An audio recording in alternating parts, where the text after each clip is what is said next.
Welcome to my channel. In today we're going to walk through one of the most essential tools for data analysis, which is SQL. SQL means structured query language. It is a standard language for storing, manipulating and retrieving data in databases. In this video, I'm going to show you how to create a database and analyze a sales data using SQL. I'll teach you the basics of SQL queries with real-world examples. So we're going to be analyzing this online sales data. This data set has order number, it has other details of customers, and of course the products that they ordered, including the total amount that was being ordered. If you want to install MySQL into your personal computer, you can check this video right here where I show you how to install MySQL into your personal computer. So first we are going to create a database for this project. I'll come over to this point where I can type to create a new schema. Then I'm going to give the database a name. Let's call it sales data. After typing that, I'll click apply. And of course I'll click finish. Once I'm done with that, on this schema, as you can see, the sales data database that I've created is showing. I'll double click to make it bold. Being bold means that we are currently using this database. So we are going to import our table right now. So I'm going to right click on this data, scroll down to where I have table data import wizard, and this is going to open up. Then I'll click to browse the file I want to bring in. I'll click on the orders data and click to open. Then I'll click next, and right here I'm going to click next. I'll click next and then click next. So this is going to take a few minutes. You just have to be patient. It depends on how large your data set is. After the data has been imported, I'm going to click next and then I'll click finish. So we have our data set here. If you are new to MySQL, this is the display of MySQL. You can always toggle this screen to switch to any view that you want. The first concept we're going to look at is the select query. This select query is your primary tool for retrieving data. Let's write a simple select statement. So I'm going to start by typing a select statement, and I'm going to type an asterisk.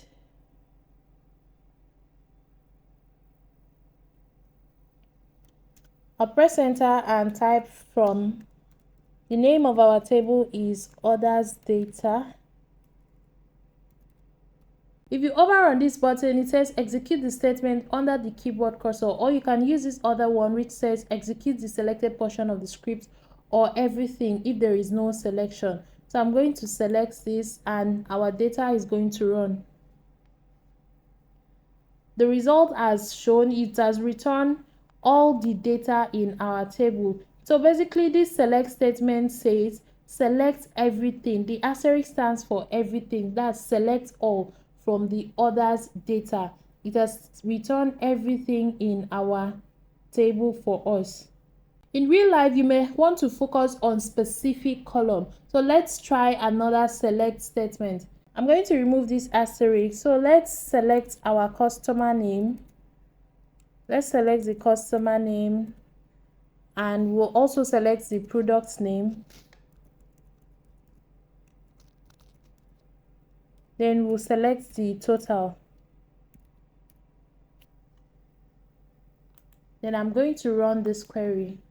So we've returned results for specific columns. This is the customer name column, the product name, and of course the total for each of them. That is how you can use basic select query to retrieve data. The next concept we will look at is filtering data with the where clause. So sometimes you just need a subset of your data. You don't need everything. So you have a manager and you are asked to find the orders where total is greater than 1,000. We're going to use the where clause to do this. What I'll do is I'm going to bring down this semicolon, and then we type the where clause.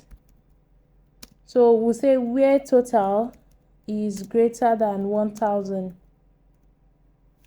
and then we'll run this code. It has returned the customer name, the product's name, and the total where total is greater than 1,000. So the where clause is basically going to filter data based on each row. So let's try another simple where clause, and the question is find all the orders made by Patrick Jones. Patrick Jones is one of the customers that have made orders for our online sales. So we're going to find all the orders made by only Patrick Jones. So if we want to do that, I'm going to remove these columns and use an asterisk. Remember, asterisk means everything.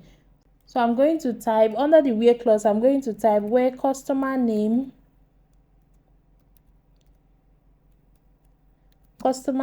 equals to, I'll include Patrick Jones in a quote because it's a text data.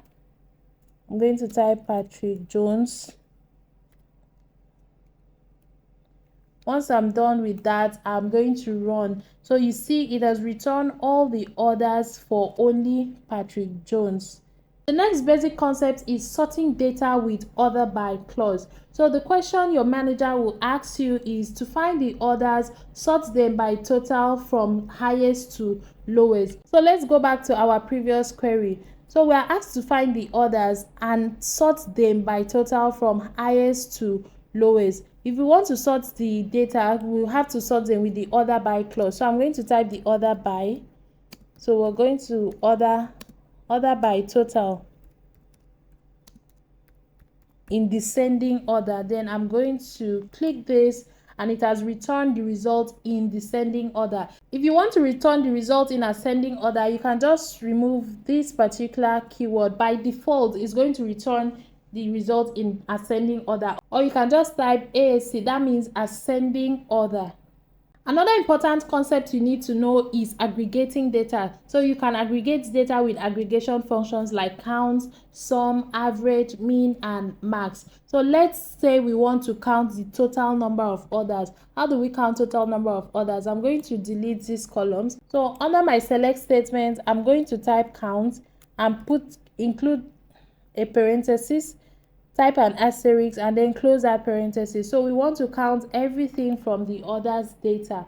Then I'm going to click this and it will return the result as 1039 because we have 1039 sales record in our database. If we want to also see the sum of total sales, we can use the sum function here. So I'm going to remove the count and put sum of total. So we'll use the sum function, and then once I run this query, it's going to return the sum of total sales. So that is how you can use aggregation function. Another important concept you need to know is grouping data with group by. Group by helps to summarize your data and is mostly used with aggregation functions. So your manager asks you, what is the total amount ordered by each customer? Let's write a simple query to answer that question. I'm going to remove this total right here. We're going to bring it back though. So I'm going to type customer name column because that's what we are retrieving first. I'll put a comma and then we'll use an aggregation function, which is the sum. I'll type this, and after from orders data, we're going to use the group by clause. Remember, we are grouping data with group by clause. So I'm going to type group by. So we want to group by the customer name.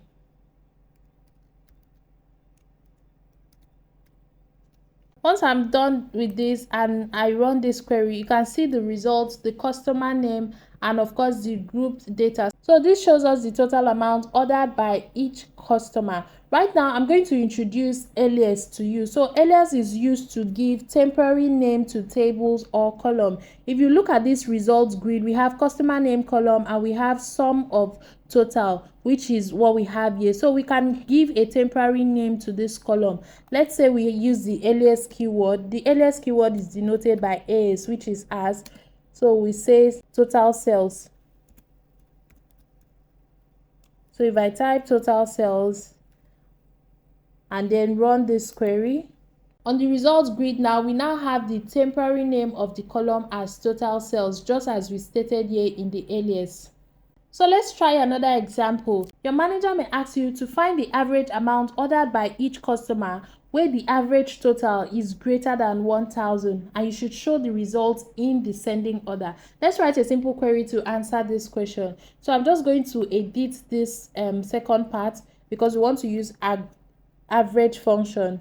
So I'm going to put average function. So we're going to type the column name.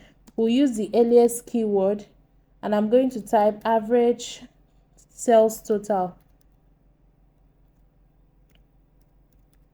So within this query, I'm going to introduce the having keyword. Having keyword is also used to filter data. But this time around, having filters results based on aggregated data. So after the group by statement, I'm going to come right down here and use the having clause to filter this data. So I'm going to filter where average total sales, average total sales is greater than 1,000. Then I'm going to use the order by clause. So we are ordering by the total. We are ordering by the average sales total.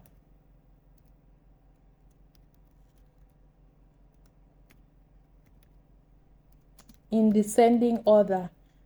If I run this query, this is the result it shows. So basically what this query says is select the customer name and the average total of each customers.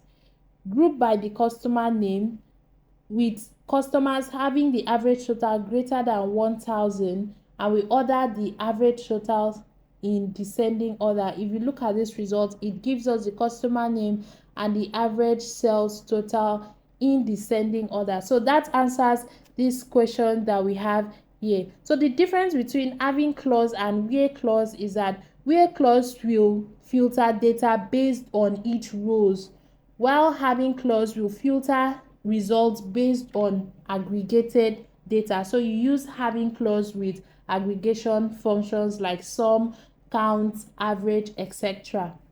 Another important concept I want you to know is combining conditions with an or operator. So your manager may ask you to find customers who spend more than 500 on either office supplies or technology category. So how do you answer this question? Let's write the simple query to answer this question.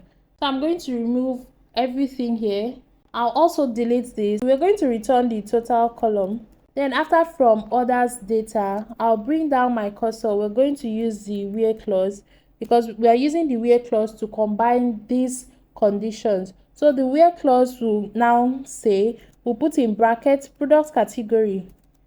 So product category is a column in this particular data set.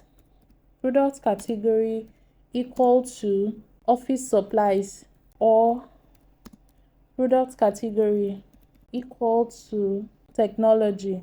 Then I'll enclose it in this parenthesis, press enter. I'm going to type the and clause, then type total is greater than 500. So if I run this query has returned a result. Remember, the question says find customers who spend more than 500 on either office supplies or technology. So office supplies and technology are part of our product category. So this query is simply selecting the customer name and the total from the others data.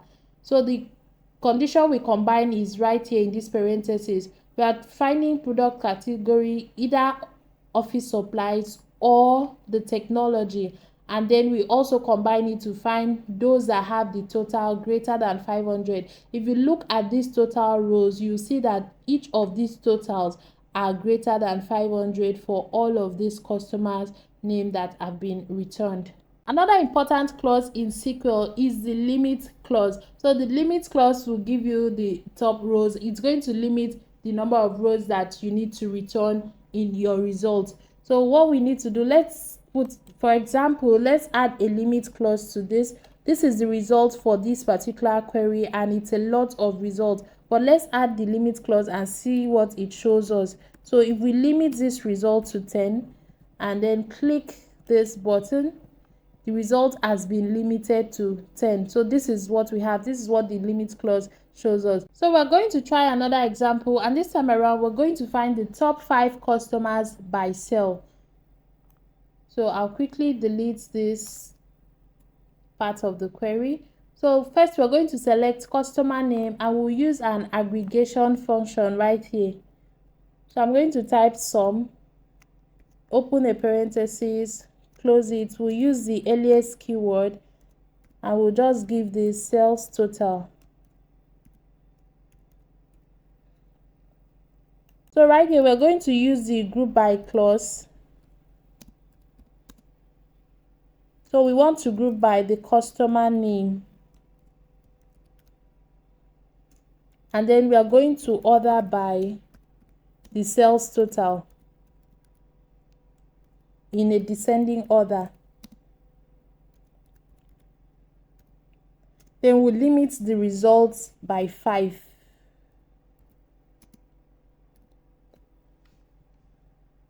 If I run this query, you will see the result has shown 5 customer names and their sales total. So these are the top 5 customers. Finding the top 5 customers, you write a query that selects customer name and the sum of total sales. Then you group by the customer name, order the sales total in descending order so that it will give you the top 5. Then we limit the results to 5. This is how you can answer that question with this simple query. If you want to export your data as a CSV file or you want to export it to a visualization tool like Power BI, you can always come to this part where you have the results grid. Just come to this point and then click to export.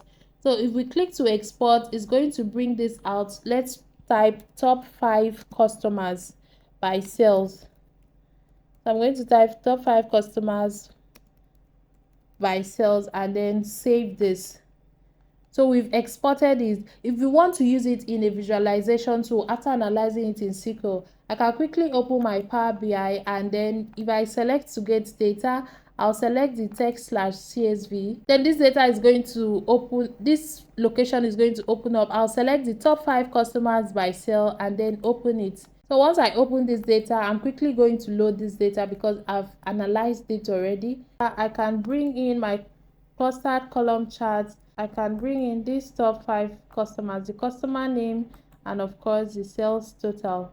And with this, I've been able to visualize the top 5 customer by sales. So this is what you have. And with the knowledge of SQL, you can also create a direct query connection to your database. Example, you want to bring in data from SQL, so you can select get data and then you click more.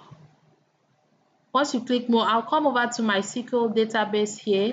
I'm going to click MySQL database, click to connect to that particular database. If you have your data in PostgreSQL or SQL Server, you can always connect to it. So I will include the server name and of course the database. If I will open the advanced option. So right in the advanced option, this is where you use the SQL statement that you have. So let's go back to MySQL and copy one of the results that we have so far. This is our last query. I'm going to copy this query, and when I copy that query, I'll come over to our Power BI and include this SQL statement here. So with this simple SQL, once I type that, I'm going to click OK, and it's going to connect and show me the exact data that I want from my SQL database. So you can either export as CSV or you connect directly to your database with this basic SQL knowledge that you have. So with SQL, there are a lot of possibilities. The most important thing is that you keep practicing with different data sets. That is how you'll be able to master more of SQL queries. But with these basic queries, you can get started and start analyzing data from any database. If you have any questions, you can always drop them in the comment section. I'll be available to answer as soon as I see it. And if you found this video helpful, you can hit on the subscribe button. Thank you so much for watching this video.